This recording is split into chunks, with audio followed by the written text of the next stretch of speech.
এই গল্পটা এমন এক পৃথিবীর যেখানে সবকিছু বর্তমান সময়ের মতোই দেখানো হয়েছে। সবার কাছে স্মার্টফোন আছে, ইন্টারনেট আছে, আর যে ব্যাপারটা সব থেকে বেশি আছে তা হলো জাদু। হ্যাঁ, এখানে কিছু মানুষ স্পেশাল শক্তি নিয়েই জন্ম নেয়। শুরুতে আমরা নরি নামের একটা ছোট্ট কিউট মেয়েকে দেখতে পাই। নরি যখন খুব ছোট তখনই ওর মা মারা যায়। তারপর থেকে সে তার বাবার সাথেই থাকতো। সে যখন বড় হতে থাকে তখন হঠাৎ করে একদিন বুঝতে পারে ও বাকি সবার মতো না। তার বয়স যখন 7 বছর তখন একদিন তার সাথে আজব একটা ঘটনা ঘটে। সে বাসার জানালা দিয়ে বাইরে বাচ্চাদের খেলা দেখছিল। ঠিক তখন তার চোখ একটা বিড়ালের দিকে যায়। বিড়ালটাও তার দিকে তাকিয়ে আছে। হঠাৎ করেই নুরির মুখে বিড়ালের মতো মোচ গজাতে থাকে। ধীরে ধীরে পুরো শরীর বিড়ালের মতো হতে থাকে। বিড়ালের হাত পা কান সবকিছুই। কিছুক্ষণেই সে সম্পূর্ণ বিড়ালে বদলে যায়। শুধু এখানেই শেষ না, ওর পিঠে বাদুরের মতো পাখনাও বেরিয়েছিল। এমন সময় ওর বাবা ঘরে ঢোকে আর নুরির এই পরিবর্তন দেখে ফেলে। আসলে ওর বাবা খুব বেশি অবাক হয়নি, কারণ এই জাদুর শক্তি ওর মায়ের মধ্যেও ছিল। নুরি এই শক্তি তার মায়ের কাছ থেকে পেয়েছে। সিন পাল্টে 6 বছর পরের নুরিকে দেখানো হয়। সে এখন যথেষ্ট বড় হয়ে গেছে আর তার বন্ধুও হয়েছে। আর স্ক্রিনে যাকে দেখতে পাচ্ছেন সে হলো নুরির সব থেকে কাছের বন্ধু রায়না। তারা আজ খুবই খুশি, কারণ ওরা দুজনেই একটা মজার স্কুলে পড়াশোনা করতে যাচ্ছে। স্কুলটার নাম সিজ একাডেমি। এটা পৃথিবীর সব থেকে বিখ্যাত জাদুর স্কুল। আপনারা হয়তো হগওয়ার্টস স্কুলের কথা শুনেছেন, যেটা কিনা বিখ্যাত উপন্যাস হ্যারি পটারের স্কুল ছিল,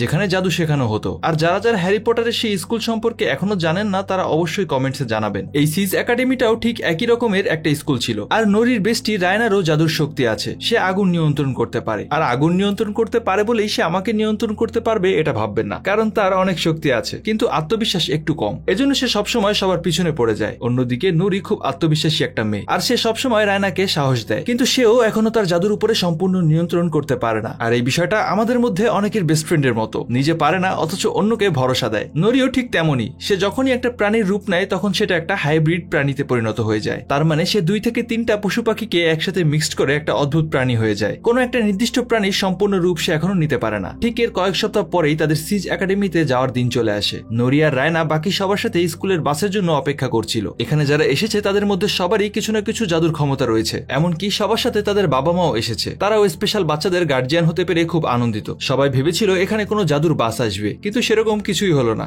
জঙ্গলের ভেতর থেকে একটা অদ্ভুত দেখতে লোক হেঁটে আসলো। লোকটা খানিকটা কুজো আর বেটে। আর লোকটা সবাইকে বলে, আমি বাচ্চাদেরকে জাদুর স্কুলে নিয়ে যেতে এসেছি। ইনি মূলত সিজ একাডেমির একজন প্রফেসর। ওনার নাম বার্ড। সব বাচ্চারা তাদের বাবা মাকে বিদায় জানালো। সবাই প্রফেসর বার্ডের পেছন পেছন জঙ্গলের ভেতরে ঢুকে যায়। কিছুক্ষণ যেতেই তাদের সামনে একটা জাদুর দরজা চলে আসে। দরজাটা গাছের ভেতর দিয়ে ছিল, আর সবাই তাকে অনুসরণ করে সেই দরজা দিয়ে ঢুকে যায়। আর তারা সবাই একটা জাদুর দুনিয়ায় চলে আসে। এটা সেই জাদুর দুনিয়া যেখানে সিজ একাডেমি আছে। সেখানে পৌঁছেই তারা দেখলো অন্য বাচ্চারা আকাশে উঠছে, জাদু দিয়ে আগুন ছুটছে, আরো কত কি। কিন্তু এখানে একটা সমস্যাও আছে। এখানে কোনো নেটওয়ার্ক কাজ করে না। ওদের সবার ফোনই এখানে অকেজো। আর আমাদের দেশের স্কুলগুলোতেও মোবাইল নেটওয়ার্ক জ্যাম করলে ভালো হয়। বাচ্চারা স্কুলে চুরি করে মোবাইল চালাতে পারতো না। স্কুলে ঢোকার পর তাদের প্রিন্সিপাল লিন্ডা তাদের সবাইকে স্বাগত জানায়। প্রিন্সিপাল তাদের সবার উদ্দেশ্যে বলে, তোমাদের যোগ্যতা অনুযায়ী তোমাদেরকে 5টি গ্রুপে ভাগ করে দেওয়া হবে। প্রথম গ্রুপের নাম ফাজিজ, আর এই গ্রুপে তাদেরকেই পাঠানো হবে যারা পশু পাখির সাথে কথা বলতে পারে। দ্বিতীয় গ্রুপের নাম ফ্লিকার্স, আর এই গ্রুপের ছেলে মেয়েদের শক্তি ছিল তারা যে কোনো কিছু নিজের দিকে টানতে পারে। আর এর পরের গ্রুপের নাম ছিল ফ্লেয়ার্স,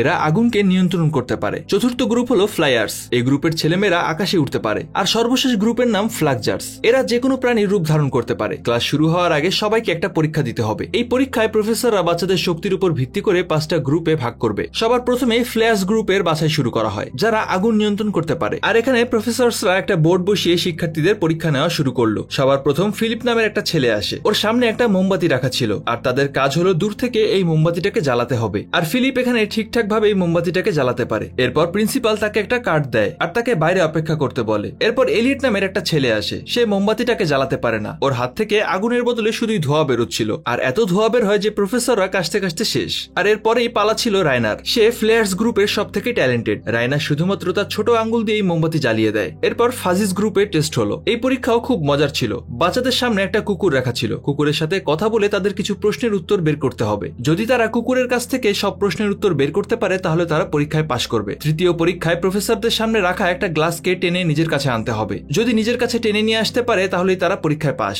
এক এক করে সব ছেলেমেয়েরা এই পরীক্ষায় পাশ করে যায়, কিন্তু পেপার নামের একটা মেয়ে ফেল করে। আসলে পেপার কোনো জিনিসকে নিজের দিকে না টেনে উল্টো দিকে ছুড়ে মারে। সামনে রাখা গ্লাসটা সে এত জোরে ছুড়ে মারলো যে একটুর জন্য প্রিন্সিপালের কপালটা ফাটেনি। এরপর ফ্লায়ার্স গ্রুপের টেস্ট ছিল, অর্থাৎ যারা উঠতে পারে। তাদেরকে বলা হয় 1 মিটার উপরে 30 সেকেন্ড ভেসে থাকতে হবে। যদি ভেসে থাকতে পারে তাহলে তারা এই পরীক্ষায় পাশ করবে। এক এক করে সবাই পরীক্ষায় পাশ করে, কিন্তু অ্যান্ড্রেস নামের একটা ছেলে ফেল করে। অ্যান্ড্রেস মূলত একটা ভারী ব্যাগ ঘাড়ে নিয়ে সবসময় ঘুরতো, আর যখনই সেই ব্যাগটা খুলে ফেলে, সাথে সাথে সে অনেক উপরে উড়ে যায়, এমনকি উড়ে একদম অডিটোরিয়ামের ছাদে চলে যায়। আসলে অ্যান্ড্রেসের শক্তির উপরেও তার কোনো নিয়ন্ত্রণ নেই, অনেক চেষ্টা করেও সে নিজেকে নিচে নামাতে পারছিল না। আর শেষে কোনো উপায় না দেখে প্রফেসররা একটা মই এনে তাকে নিচে নামায়। এরপর আসে নরির গ্রুপের টেস্ট, আর এখানে প্রিন্সিপালরা সবাইকে বলে একটা বিড়ালের রূপ নিতে। বিড়ালটার ছবি তাদের সামনেই রাখা ছিল, আর এই বিড়ালের রূপে তাদেরকে 6 সেকেন্ড থাকতে হবে। যখন নরির পালা আসলো, নরি বিড়াল হয়ে গেল। প্রিন্সিপাল স্টপওয়াচ হাতে নিয়ে সময় দেখছিল, কিন্তু মাত্র 2 সেকেন্ড যেতে না যেতেই নরির পিঠে পাখা গজায়। এটা দেখে সব প্রফেসররা একদম অবাক হয়ে যায়। যখন সে আবার মানুষ হতে চায়, তখন সে অদ্ভুত অদ্ভুত রূপে বদলাতে থাকে। আর এই পরীক্ষার পর নরিকেও একটা কার্ড দেওয়া হয়। সবার পরীক্ষার শেষে ফলাফলের পালা। সব বাচ্চারা বাইরের মাঠে অপেক্ষা করছিল রেজাল্টের জন্য। ওদেরকে দেওয়া সবগুলো কার্ডই মূলত সাদা ছিল। ফলাফল বের হলেই কার্ডে তাদের গ্রুপের নামগুলো দেখা যাবে। স্কুলের সামনে প্রিন্সিপাল এবং অন্যান্য প্রফেসররা এসেছে, আর সেই 5টা দলের সিনিয়ররাও নবীনদেরকে স্বাগত জানাতে এসেছে। ফলাফল প্রকাশের পর সবার কার্ডে তাদের গ্রুপের নাম ভেসে উঠতে থাকে। রায়নাকে ফ্লেয়ার্স গ্রুপে নেওয়া হয়। ও এটা দেখে অনেক বেশি খুশি হয়ে যায়, কিন্তু নরিকে ফাজাস গ্রুপে দেওয়া হয়নি। ওর কার্ডে ইউডিএম লেখা ছিল। নরি বুঝতে পারছিল না এটা কোন গ্রুপ। আরো কয়েকজন বাচ্চার কার্ডে ইউডিএম লেখা ওঠে। এরপর প্রিন্সিপাল সবাইকে ক্যাফেটেরিয়াতে যেতে বলে, যেখানে সবার গ্রুপ অনুযায়ী তাদেরকে ড্রেস দেওয়া হবে। কিন্তু কনফিউজ নরি তখন প্রিন্সিপালকে জিজ্ঞেস করে ইউডিএম কি। তখন প্রিন্সিপাল তাকে আঙ্গুল দিয়ে একটা রাস্তা দেখিয়ে দেয়। তারপর নরি রায়নাকে বিদায় জানিয়ে প্রিন্সিপালের দেখানো রাস্তার দিকে হাঁটতে শুরু করে। অদ্ভুত ব্যাপার হলো, বাকিদের ক্লাস স্কুলের ভিতরে হলেও ইউডিএম এর ক্লাস ছিল জঙ্গলের দিকে। নরি রাস্তা ধরে কিছু দূর এগোতেই তার ক্লাসরুমের সামনে পৌঁছে যায়। তাদের ক্লাসরুমটা ছিল মাটির নিচে। সে সেখানে যেতেই প্রফেসর বার্ট বেরিয়ে আসে, আর বার্ট তাকে নিচে আসতে বলে। আর নরি তার সাথে সিঁড়ি বেয়ে নিচে নেমে আসে। মাটির নিচের একটা ঘর, চারপাশে অল্প আলো আর গাছের শেকড় ঝুলে আছে ভিতরে। এ যেন পুরনো বাংলা সিনেমায় দেখানো নাগরাজের অন্ধ্রমহল। আর এখানে অন্য বাচ্চারাও ছিল যাদের কার্ডে ইউডিএম লেখা ছিল। কিন্তু নরি অবাক হয়ে খেয়াল করে এখানে কোনো বাচ্চাকে জাদু শেখানো হচ্ছে না, বরং সাধারণ বাচ্চাদের মতোই তাদেরকে পড়াশোনা করানো হচ্ছিল। আর তাদের টিচার ছিল প্রফেসর বার্ড। সে প্রফেসর বার্ডকে জিজ্ঞেস করে আমাদেরকে কেন এখানে ক্লাস করতে হবে, বাকি বাচ্চাদের মতো জাদু শেখানো হবে না আমাদেরকে। আর তখন সেখানে তাদের প্রিন্সিপাল লিন্ডা চলে আসে। সে সবার প্রশ্নের উত্তর দেয়। আর এই ইউডিএম এর অর্থ ছিল আপসাইড ডাউন ম্যাজিক। প্রিন্সিপাল তখন বলে তোমরা পুরোপুরি জাদুর শক্তি পাওনি, আর এই অর্ধেক জাদু তোমাদের জন্য অমঙ্গলজনক, আর তোমরা শত চেষ্টা করেও ঠিকঠাক জাদু শিখতে পারবে না। তাই তোমাদের জন্য এই স্পেশাল ক্লাস। এখানে সবাইকে ততদিন পর্যন্ত রাখা হবে যতদিন তোমরা জাদু ভুলে না যাও, আর এরপর তোমরা সাধারণ বাচ্চাদের মতো পড়াশোনা শিখে এখান থেকে বাড়ি ফিরে যাবে। আর প্রিন্সিপালের এমন কথা শুনে ইউডিএম এর সব বাচ্চাদের মন ভেঙে গেল। তখন প্রিন্সিপাল তাদেরকে একটা পুরাতন কাহিনী বলে। 1939 সালে রেজিনাল রবার্টস নামের একটা বাচ্চার জন্য স্কুলে এই নিয়ম চালু করা হয়। এই বাচ্চাটা শ্যাডো ম্যাজিকের শিকার হয়, অর্থাৎ কালো জাদু। এই জাদু শুধু মানুষের ক্ষতি করার জন্য করা হয়। আর তখন এই শ্যাডো ম্যাজিক পুরো স্কুলকে ধ্বংস করে দিতে চাচ্ছিল। এমন অবস্থা থেকে বাঁচার জন্য স্কুলের সব প্রফেসররা সর্বশক্তি দিয়ে ওই বাচ্চাটাকে জাদুর বইতে আটকে ফেলে। এই ম্যাজিক একা একা কাজ করতে পারে না, এটা কারো শরীর খোঁজে। আর তখন প্রিন্সিপাল বলে আর এই শ্যাডো ম্যাজিক সবসময় ইউডিএম এর বাচ্চাদেরকেই টার্গেট করে, এজন্য তাদের সবাইকে বাকিদের থেকে আলাদা রাখা হয়, তাদেরকে জাদু শেখানো হয় না। আর তারা যদি এই জাদু ভুলে যায় তাহলে তাদের জীবন থেকে কালো ছায়া চলে যাবে। এই নিয়ম মূলত বাচ্চাদের সুরক্ষার জন্যই করা হয়েছে। অন্যদিকে স্কুলে বাকি 5 গ্রুপের ক্লাস শুরু হয়ে গেছে। রায়না মনোযোগ দিয়ে ক্লাস করছে। ওদের প্রফেসরের নাম অ্যারাগন। উনি সবাইকে বলে কিছুদিনের মধ্যে একটা বড় প্রতিযোগিতা হতে যাচ্ছে। এটা মূলত নবীন বরণের মতো ছিল, কারণ এই অনুষ্ঠানে শুধু নতুন শিক্ষার্থীরাই অংশগ্রহণ করবে। 5টা আলাদা আলাদা গ্রুপ থেকে 5টা বাচ্চাকে সিলেক্ট করা হবে। তারা পুরো একাডেমির সামনে জাদু দেখাবে। আর এজন্য প্রত্যেকটা প্রফেসরকেই তার ক্লাস থেকে 2টা করে বাচ্চা সিলেক্ট করতে হবে। সেই দুজনের মধ্যে যে সব থেকে ভালো জাদু করবে সে মূলত প্রতিযোগিতায় অংশগ্রহণ করবে। আর প্রফেসর সবার প্রথমে রায়নাকে ডাকে। সে রায়নাকে বলে তার শক্তির মাধ্যমে পাত্রে রাখা কিছু ভুট্টাকে গরম করে পপকর্ন বানাতে। আর রায়না এটা শুনে প্রথমে একটু ঘাবড়ে যায়, তারপরেও সে তার জাদু ঠিকঠাক করছিল। কিন্তু ফ্লিপ তখন পেছনের বেঞ্চে বসে রায়নাকে পচাচ্ছিল। আর এতে রায়নার মনোযোগ তার জাদুর উপর থেকে সরে যায়। আর এতেই সব পপকর্ন গুলো পুড়ে ছাই হয়ে যায়। এটা দেখে প্রফেসর তাকে অনেক বকা দেয়। আর ঠিক তখনই ক্লাসের জানলা দিয়ে আরেকটা ছাত্রী সবকিছু দেখছিল আর মুচকি হাসছিল। তার নাম চন্দ্রা। সে 2য় বর্ষের ছাত্রী। পরের দিন সকালে বার্ট তার শিক্ষার্থীদেরকে নিয়ে ক্যাম্পাসে আসে। বার্ট সবাইকে বলে আজকে ওদের জন্য একটা সারপ্রাইজ আছে। সেখানে অনেকগুলো ঝাড়ু ছিল। আর এই ঝাড়ুগুলো দেখে নরি অনেক বেশি খুশি হয়ে যায়, কারণ ও মনে করছিল হয়তো ডাইনিদের মতো এই ঝাড়ু দিয়ে তাদেরকে উড়ানো শেখানো হবে। সে ভাবে তারা সবাই কিছুক্ষণের মধ্যে এই ঝাড়ুতে বসে আকাশে উড়বে। নরি একটা ঝাড়ু নেয় আর উড়ার চেষ্টা করে, কিন্তু এইটা কোনো জাদুর ঝাড়ু ছিল না, তাই সে উঠতেও পারছিল না। এটা একটা সাধারণ ঝাড়ু ছিল। আর বার্ট তখন বলে এই ঝাড়ুগুলো দিয়ে তাদেরকে পুরো স্কুল পরিষ্কার করতে হবে। ইডিএম এর শিক্ষার্থী আর সাধারণ ক্যাম্পাসের শিক্ষার্থীদের মধ্যে অনেক বৈষম্য দেখা যাচ্ছিল। যেখানে অন্য বাচ্চারা শান্তিতে বসে ক্লাস করছিল আর নতুন নতুন জাদু শিখছিল, তখন ইউডিএম এর বাচ্চাদেরকে পুরো স্কুল পরিষ্কার করতে হচ্ছিল। আর নরিও পরিস্থিতির শিকার। সে ক্যাম্পাসে ঝাড়ু দিচ্ছিল। তখন সে একটা ক্লাসের সামনে আসে। ক্লাসটা খুব মনোরম পরিবেশে হচ্ছিল। একটা বাগানের মাঝে প্রফেসর বাচ্চাদেরকে জাদু শেখাচ্ছিল। আর এটা ছিল সেই গ্রুপ যেখানে নরির ক্লাস করার কথা ছিল। প্রফেসর হান বাচ্চাদেরকে শেখাচ্ছিল কিভাবে একটা বিড়ালের রূপ নিতে হয়। নরি ধীরে ধীরে ক্লাসের কাছে যাচ্ছে আর লেকচার শুনছে। তখন সে জানতে পারে সামনে একটা বড় অনুষ্ঠান হতে যাচ্ছে। আর এই অনুষ্ঠানে জাদুতে পারদর্শী সব থেকে ভালো শিক্ষার্থীরাই প্রতিযোগিতায় অংশগ্রহণ করবে। এটা শুনেই নুরির মাথায় একটা প্ল্যান আসে, আর সে ভাবে যে করেই হোক এই প্রতিযোগিতায় সে অংশগ্রহণ করবে। সে খুবই আত্মবিশ্বাসী ছিল, আর এই জন্য নুরি ভাবছিল যদি ঠিকঠাক জাদু সবার সামনে দেখাতে পারে তাহলে হয়তো প্রিন্সিপাল লিন্ডা তাকে আরেকটা সুযোগ দেবে। আর তাই সে ঝাড়ু দিতে দিতে প্রফেসরের সামনে চলে গেল। নুরি প্রফেসরকে বলে, দেখি দেখি বিড়ালটা কত সুন্দর, এটা কোথায় পেয়েছেন? নুরি বিড়ালটাকে হাতে তুলে নেয় আর তাকে খুব মনোযোগ সহকারে দেখছিল। ও ভাবছিল এখনই এই বিড়ালটা রূপ নেবে আর এটা দেখে সবাই খুব খুশি হয়ে যাবে, কিন্তু সে আবারও তার জাদুর উপর থেকে নিয়ন্ত্রণ হারিয়ে ফেলে। সে একটা অদ্ভুত প্রাণী হয়ে যায়, যার হাতির মতো সুর ছিল, আবার পাখির মতো পাখনা আর বিড়ালের মতো কান ছিল। একটা হযবরল পশু। এমন পশুর জন্ম হয়তো পৃথিবীতে কখনো হয়নি। আর নুরির এমন কাণ্ড দেখে প্রফেসর হান খুব রেগে যায়। প্রফেসর হান তখন বার্ডকে ডেকে বলে, তোমার ছাত্রীদেরকে সামলাও, কারণ এই সব কিছু যদি প্রিন্সিপালের কানে যায় তাহলে বার্ডের চাকরি চলে যাবে। লাঞ্চ টাইমে সব গ্রুপের বাচ্চারা একসাথে ক্যাফেটেরিয়াতে খাবার খাচ্ছিল। তখন খাবার টেবিলে নুরি তার বন্ধুদেরকে বলে, আমি ওই বিড়ালের ছবিটা মাথায় গেঁথে নিয়েছি, এখন শুধু প্র্যাকটিস করতে হবে। তাদের পাশেই রায়নার গ্রুপের সবাই খাবার খাচ্ছিল। রায়না নুরিকে দেখেই খুব খুশি হয়ে যায়। নুরিও ওকে কাছে ডাকে, কিন্তু রায়না যখন নুরির কাছে যেতে চাচ্ছিল তখন প্রফেসর অর্গান তাকে থামিয়ে দেয়, কারণ এই স্কুলে এক গ্রুপের বাচ্চাদের সাথে আরেক গ্রুপের বাচ্চাদের দেখা করার অনুমতি নেই। পরের দিন ক্লাসে ফিলিপ তার শক্তি দিয়ে পপকর্ন বানিয়ে ফেলে। এটা দেখে প্রফেসর খুবই খুশি হয়। সে ফিলিপকে ফাইনাল প্রোগ্রামের জন্য সিলেক্ট করে নেয়। রায়না ক্লাস থেকে বের হয়ে সিঁড়ি বেয়ে নামছিল, তখন চন্দ্রা নামের সেই মেয়েটা তার সামনে চলে আসে। সে রায়নার অনেক প্রশংসা করে। সে তাকে বলে, তুমি যদি তোমার শক্তি বাড়াতে চাও তাহলে আমি তোমাকে সাহায্য করতে পারি। রায়না একটু ইতস্ত বোধ করছিল, কারণ সে চন্দ্রাকে ঠিকভাবে চেনে না, তাই তার কোনো কথায় তেমন আগ্রহ দেখাচ্ছিল না। এর পরের দৃশ্যে আমরা দেখি রায়না অনেকগুলো জাদুর বই পড়ছে, কারণ ও ফাইনাল প্রোগ্রামে সব থেকে ভালো জাদু পারফর্ম করতে চায়। সে রাতে লাইব্রেরিতে বিভিন্ন জাদুর বই উল্টে পাল্টে দেখছিল, আর তখন লাইব্রেরিটা একদম ফাঁকা ছিল। এত রাতে এখানে কেউ বই পড়তে আসেনি, কিন্তু রায়না একটার পর একটা বই পড়ে যাচ্ছিল। যখন রায়নার বইগুলো পড়া শেষ হয়ে যায় তখন সে বুক সেলফে আবারও বইগুলো গুছিয়ে রাখতে যায়। হঠাৎ করেই সেলফ থেকে একটা কালো রঙের বই নিচে পড়ে যায়। সে যখন বইটা হাতে তুলে নেয় তখন দেখতে পায় এটা শ্যাডো ম্যাজিকের বই। কৌতূহলবশত রায়না বইটা খোলে। খোলার সাথে সাথে লাইব্রেরিতে সব আলো নিভে যায়, আর এটা দেখে রায়না একটু ভয় পেয়ে যায়। সে সাথে সাথে বইটা বন্ধ করে সেলফে রেখে দেয়। সে জলদি সবকিছু গুছিয়ে লাইব্রেরি থেকে বের হয়ে যাওয়ার সিদ্ধান্ত নেয়, কিন্তু বারবারই বইটা কোনো না কোনো ভাবে তার সামনে চলে আসছিল। রায়না বুঝতে পারে এই বইটা খোলাতে সে অনেক বড় ভুল করে ফেলেছে। রায়না তাড়াহুড়ো করে রুমে চলে আসে, কিন্তু রুমে এসে দেখে সেই বইটা তার সাথে রুমেও চলে এসেছে। অন্যদিকে নুরি হোস্টেলের বন্ধুদের সাথে জাদুর প্র্যাকটিস করছিল। সে বারবার ওই বিড়ালটা হওয়ার চেষ্টা করছিল,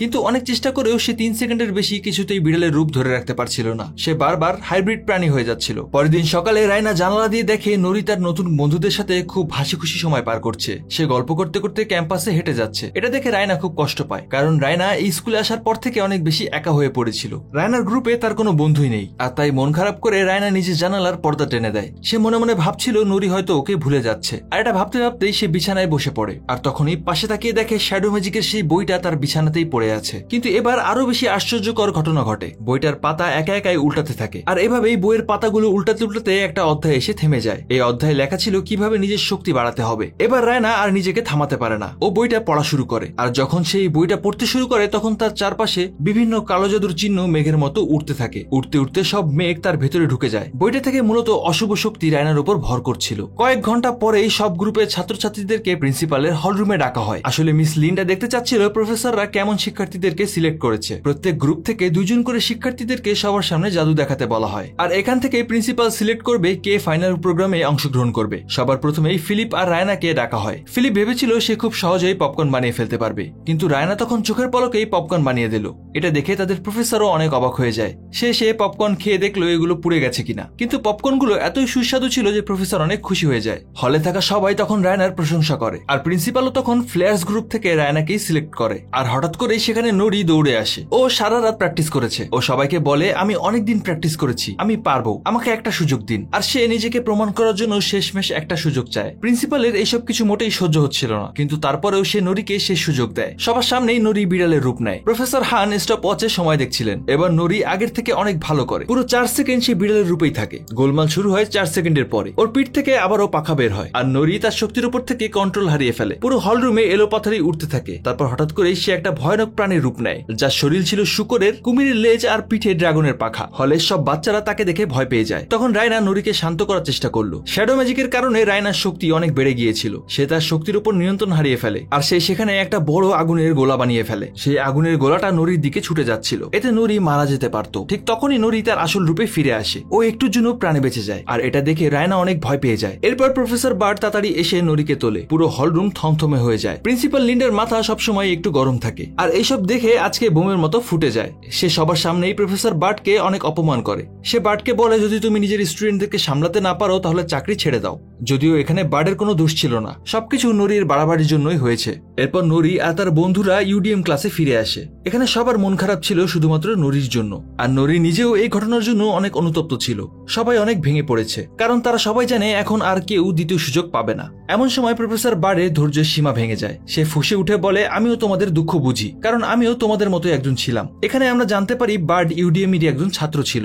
বার্ড তার সব বাচ্চাদেরকে নিয়ে জঙ্গলে আসে। সে সবাইকে বলে, আমিও এই চাকরিতে একদমই খুশি না, আমরাও কোনো অংশে কম শক্তিশালী না, কিন্তু আমাদেরকে জোর করে জাদু ভোলানো হচ্ছে। আসলে প্রফেসর বার্ড অনেক ভালো মনের মানুষ ছিল, তাই সে তার চোখের সামনেই তার শিক্ষার্থীদের স্বপ্ন ভেঙে যেতে দেখে অনেক ইমোশনাল হয়ে পড়ে। আর বার্ড তখন সিদ্ধান্ত নেয় সে তার বাচ্চাদেরকে জাদুর প্রশিক্ষণ দেবে। আসলে ইউডিএম এর বাচ্চাগুলো অনেক বেশি শক্তিশালী, শুধুমাত্র তারা জানে না কিভাবে তাদের এই শক্তি নিয়ন্ত্রণ করতে হবে। যদি তারা সঠিকভাবে জাদুর নিয়ন্ত্রণ শিখে যায় তাহলে ওরাও কোনো অংশে কম না। এরপর বার্ড অদ্ভুত সুরে গান গাইতে শুরু করে। তার গান শুনে জঙ্গলের অনেক পশু পাখি তার কাছে চলে আসে। সে মূলত ফাজিস গ্রুপের সদস্য, কিন্তু বাকি সবার মতো সে প্রাণীদের সাথে কথা বলে না, বরং গান গেয়ে যোগাযোগ করে। এটা দেখে বাচ্চারা অনেক ভরসা পায়। সে বিশ্বাস করে এই বাচ্চারা যদি সঠিকভাবে প্র্যাকটিস করে তাহলে ওরাও ওদের মতো করে ভালো জাদু করতে পারবে। প্রফেসর বার্ড নতুন ক্লাস শুরু করার সিদ্ধান্ত নেয়, যেটা হবে স্কুলের বাইরের জঙ্গলে। আগামীকাল থেকেই শুরু হবে তাদের নতুন ক্লাস। স্কুলে ফিরে যাওয়ার পথে নুরি ভাবছিল রায়না অনেক পাল্টে গেছে, ওর জাদুর মধ্যে অনেক গোলমাল হয়েছে, যেটা খুব অস্বাভাবিক লাগছিল তার কাছে। সে সিদ্ধান্ত নেয় রায়নার সাথে দেখা করবে। অন্যদিকে ক্লাস শেষে রায়না রুমে যায়। আজকে সে অনেক বেশি ক্লান্ত, আর রুমে ঢুকেই সে দেখে ভেতরে চন্দ্রা দাঁড়িয়ে আছে শ্যাডো ম্যাজিকের বই হাতে। এটা দেখে সে ঘাবড়ে যায়। চন্দ্রা তখন ওকে বলে, আজকে মূলত এই বইটার জন্যই তোমার শক্তি এত বেড়ে গিয়েছিল। রায়না বুঝতে পারে এই কালো শক্তির জন্য তার বান্ধবীর জীবন চলে যেতে পারত।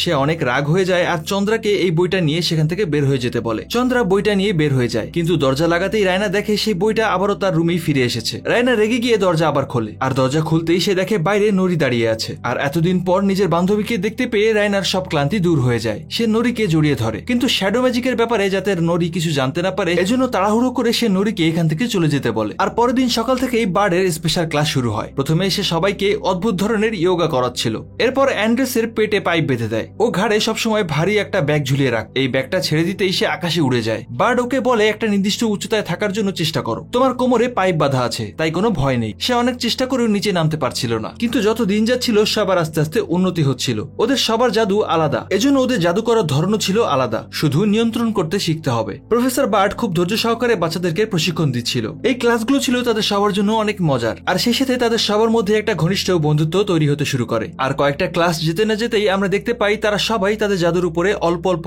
আয়ত্ত করে ফেলেছে। এলিয়েট এখন ওর হাত থেকে বের হওয়া ধোঁয়াকে বিভিন্ন আকার দিতে পারে, আর পেপার ওর জাদু দিয়ে যে কোনো কিছু দূরে ঠেলে দিতে পারছে। অন্যদিকে নুরি একটা প্রাণী হওয়ার বদলে বিভিন্ন পশু পাখির মিশ্রণে নতুন নতুন প্রাণীর রূপ নেওয়া শিখছে, যেমন অক্টোপাস আর বিড়ালের হাইব্রিড রূপ। অন্যদিকে রাইনাদের গ্রুপে আজ রাতে পার্টি চলছে, সবাই অনেক মজা করছে। এদিকে সে খুব মন খারাপ করেই বসে আছে। তখন হঠাৎ করেই চন্দ্রা তার সামনে আসে, কিন্তু রায়না ওর মুখটা দেখে তেলে বেগুনে জ্বলে ওঠে। এবার সে সবার সামনে চিল্লাপাল্লা করে। সে চন্দ্রাকে এখান থেকে চলে যেতে বলে। আসলে চন্দ্রা পুরোপুরি শ্যাডো ম্যাজিকের নিয়ন্ত্রণে ছিল। রায়না বই খোলার পর থেকেই সে তার সাথে ছায়ার মতো ঘুরছে। রায়নার চিল্লাপাল্লা দেখে বাকি ক্লাসমেটরা অবাক হয়ে তাকিয়ে থাকে আর হাসাহাসি করতে থাকে। সবাই রায়নাকে জিজ্ঞেস করে, তুমি কার সাথে কথা বলছো? আর তখন রায়না বুঝতে পারে আসলে চন্দ্রাকে শুধুমাত্র সে একাই দেখতে পাচ্ছে, আর কেউই চন্দ্রাকে দেখতে পাচ্ছে না। আর এতে রায়না ভয় পেয়ে দ্রুত তার রুমের দিকে দৌড়ে যায়, কিন্তু করিডোরে আসতেই চন্দ্রা আবারও তার সামনে আসে। সে রায়নাকে বলে, তোমার শক্তি এখানকার যে কারো শক্তির চাইতে অনেক বেশি, তুমি চাইলে সবকিছু করতে পারো। চন্দ্রা নানান কিছু বুঝিয়ে রায়নার ব্রেন ওয়াশ করতে শুরু করে। রায়নার মনের ভেতরে ভয় কমিয়ে এই শক্তি ব্যবহার করার ইচ্ছা জাগিয়ে তোলে। আর একটা পর্যায়ে রায়না তখন নিজেকে শ্যাডো ম্যাজিকের কাছে উৎসর্গ করে দেয়। কিছুক্ষণ পরেই নুরি ওর সাথে দেখা করতে আসে। সে যখন তার বাকি ক্লাসমেটদেরকে রায়নার কথা জিজ্ঞেস করে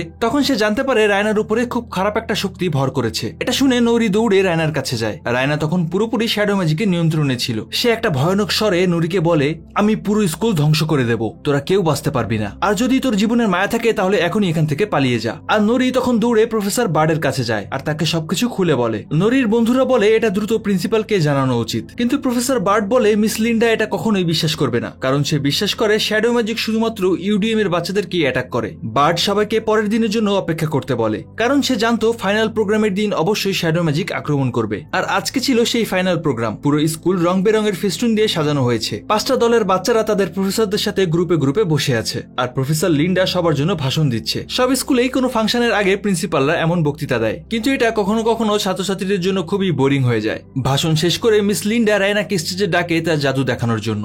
রায়না মনে মনে ভাবে এখনই আমার সুযোগ, তোদের সবাইকে শেষ করব। সে প্রথমেই আঙ্গুলের ইশারায় আগুন দিয়ে লিখে সবাইকে অভিনন্দন জানায়, welcome to founders day. Raina স্টেজে উঠে সবাইকে বলে, আজকে আপনাদের সবার জন্য আমি স্পেশাল কিছু তৈরি করেছি। এটা বলেই সে খুব বড় একটা আগুনের গোলা বানায়। গোলাটা ধীরে ধীরে বড় হচ্ছিল, সাথে রায়নার ছায়াও বড় হচ্ছিল। রায়নার ছায়ায় পুরো মাঠ ছেয়ে যায়। তারপরই একটা ভয়ানক স্বরে সবাইকে বলে, আমি আজকের দিনের জন্য অনেক বছর ধরে অপেক্ষা করেছি, আজকে সব ধ্বংস করে দেবো আমি। এসব শুনে প্রফেসর লিন্ডার আর বুঝতে বাকি থাকে না, এটা সেই ছায়া যেটা অনেক বছর আগে রেজিনালকে বশ করেছিল। আর দেখতে দেখতেই রায়নার পুরো শরীর কালো ছায়ায় ঢেকে যায়। সে বিশাল বড় একটা ছায়া দানবে পরিণত হয়। আর এটা দেখেই সবাই বুঝতে পারে শ্যাডো ম্যাজিক শুধুমাত্র ইউডিএম এর বাচ্চাদেরকেই টার্গেট করে না। আর এই ছায়া দানবটাকে আটকানোর জন্য প্রফেসর আর্গন ছাত্রছাত্রীদেরকে নিয়ে বিশাল একটা আগুনের গোলা বানায়। এরপর সেটা ওই ছায়া দানবের গায়ে ছুড়ে মারে, কিন্তু ছায়াটা এতটা বেশি শক্তিশালী ছিল যে এতে তার কিছুই হয় না। ফ্লেয়ার্সদেরকে দিয়ে কোনো কাজ হলো না। এরপর ফাজিজরা জঙ্গলের পশু পাখিদেরকে ডাকে সাহায্যের জন্য, কিন্তু জঙ্গলের প্রাণীরা ছায়া দানবের ভয়ে কাছে আসতে পারেনি,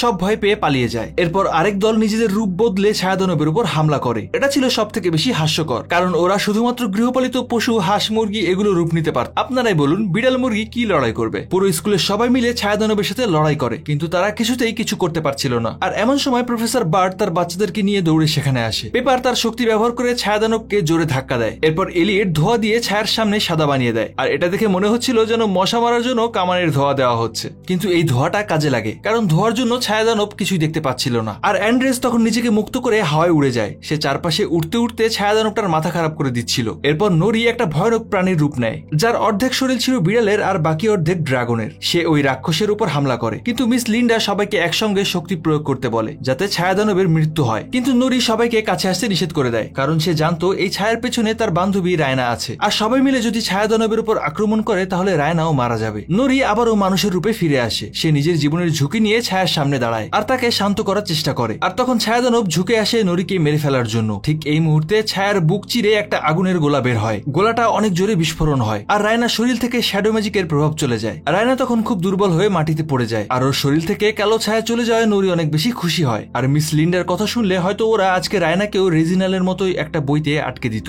আর ইউডিএমের বাচ্চারা আজকে সিজ একাডেমিকে রক্ষা করলো। যাদেরকে অপদার্থ ভাবা হতো, যাদেরকে দিয়ে স্কুল পরিষ্কার করানো হতো, সেই বাচ্চারাই আজকে এই স্কুলটাকে বাঁচিয়েছে। স্কুলের সবাই প্রথমবারের মতো ইউডিএমের বাচ্চাদেরকে নিয়ে গর্ববোধ করছে। ওরা সবসময় অবহেলিত ছিল, আর আজকে ওরা প্রমাণ করে দিল যে ওরা সবার থেকে বেশি শক্তিশালী। এর কিছুদিন পরেই আমরা দেখতে পাই স্কুল থেকে ইউডিএম প্রোগ্রামটাকে বাদ দিয়ে দেওয়া হয়েছে, আর তাদেরকে নিয়ে একটা নতুন গ্রুপ তৈরি করা হয়েছে। এখন স্কুলে 6টা গ্রুপ, আর প্রফেসর বার্টকে একজন পূর্ণাঙ্গ প্রফেসরের মর্যাদা দেওয়া হয়। আর প্রফেসর বার্টকেই এই মিক্সড গ্রুপের দায়িত্ব দেওয়া হয়। সে এখন বাচ্চাদেরকে গান গেয়ে প্রাণীদের সাথে কথা বলানো শেখায়। আর গল্পটা এখানেই শেষ হয়ে যায়। তবে এই মুভিটা দেখার পর আমার কিছু কথা বলতে ইচ্ছা করছে। সেটা হলো, আমাদের দেশে দেখা যায় সবসময় বাচ্চাদের উপরে একটা পারিপার্শ্বিক চাপ থাকে। কোনো বাচ্চা যদি ইংরেজিতে অথবা ম্যাথে ভালো না হয়, তার মানে এই না যে তাকে দিয়ে জীবনে কিছুই হবে না। প্রত্যেকটা বাচ্চারই কোনো না কোনো ট্যালেন্ট থাকে। আপনাকে শুধু তাকে সেই ট্যালেন্ট পর্যন্ত পৌঁছানোর সুযোগ দিতে হবে, তাহলেই দেখবেন হয়তো সে এমন কিছু করে ফেলবে যেটা কখনো কেউ আশাও করেনি। শুধু A+ আর পাশের বাড়ির বাচ্চা কি করছে তার পেছনে না দৌড়িয়ে নিজের বাচ্চার উপর বিশ্বাস করতে শিখুন। চলুন সবাই মিলে একটা সুন্দর ভবিষ্যৎ গড়ি। আর এবার পালা আমাদের বাছাইকৃত